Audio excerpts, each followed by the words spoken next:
Au cœur du Maine-et-Loire, on voit la vie en rose.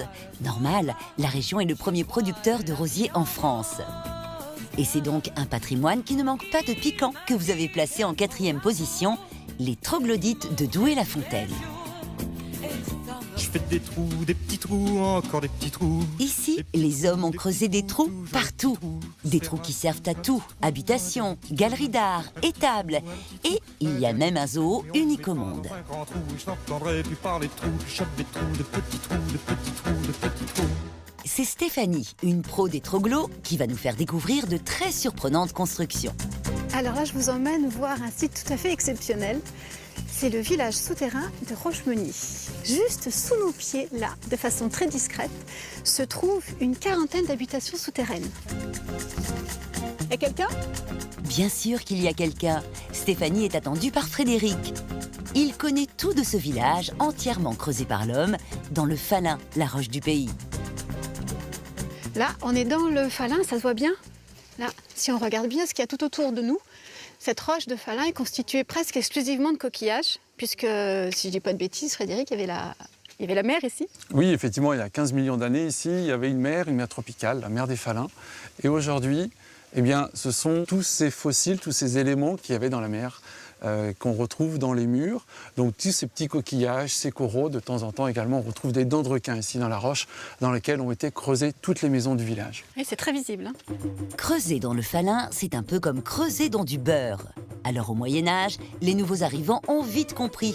Pour bâtir, plus besoin de monter des murs ou de couper des arbres pour la charpente de la maison.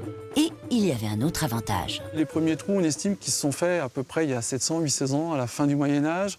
Et à cette époque-là, les maisons étaient en bois. Et le gros problème d'une maison en bois, ça brûle tout simplement. Et avoir sa maison sous la terre, ça ne brûlera jamais.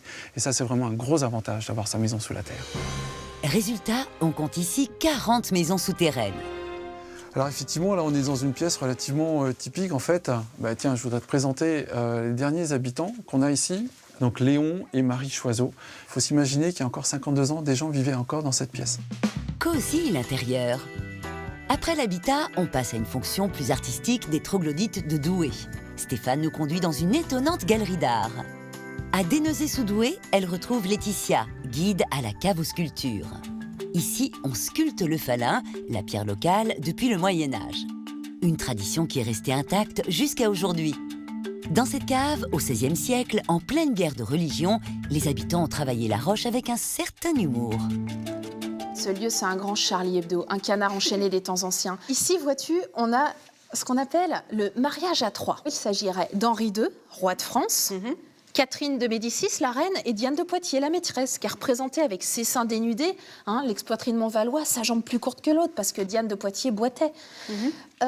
Donc c'est curieux, ça donne envie de sourire en effet, quand on regarde ces deux mains qui sont situées à un endroit plutôt gênant. Oui.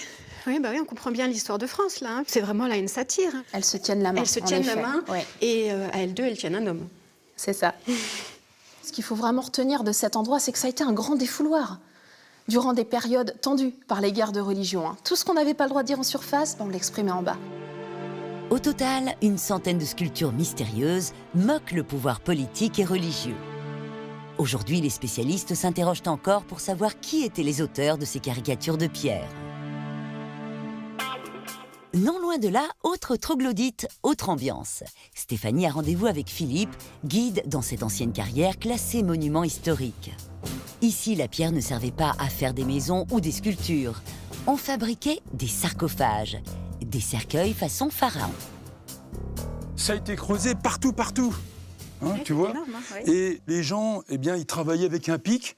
Et là, on voit très bien ce qui se passe. Tu vois que là, il y a eu des blocs qui ont été extraits de cette petite fosse. Et on aperçoit même la trace de l'outil dans le sol. Oui, on voit très bien, oui. Tu vois, donc, ils creusaient ce gros bloc-là. Ils l'évidaient, en fait, pour déposer le corps d'une personne. Décidément, le Falin, c'est la pierre à tout faire. Sarco, la chair. En grec, phage, mangeur.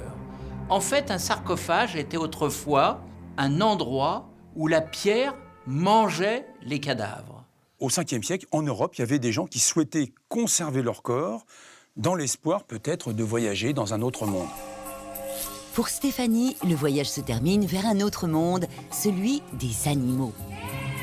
Au bioparc, d'anciennes carrières sont aménagées en zoo.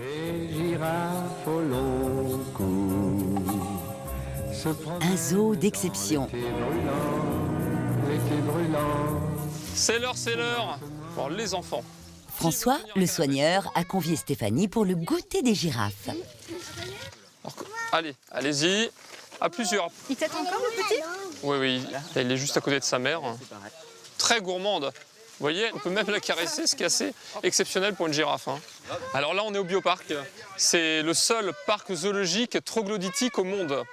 Nous accueillons environ 130 espèces pour plus de 1000 animaux. Et nous sommes devant la carrière des girafes. Ce n'est pas une carrière très régulière. On a pu l'agrandir les dernières années pour lui donner un aspect un peu de canyon, un peu plus naturel, et qu'elle puisse y trouver des zones de refuge lorsqu'elles veulent s'éloigner des visiteurs. Vous l'aurez compris, à Douai-la-Fontaine, il y en a pour tous les goûts. C'est beau, c'est rigolo, c'est aussi un zoo. Tout ça, c'est les troglos. Si lentement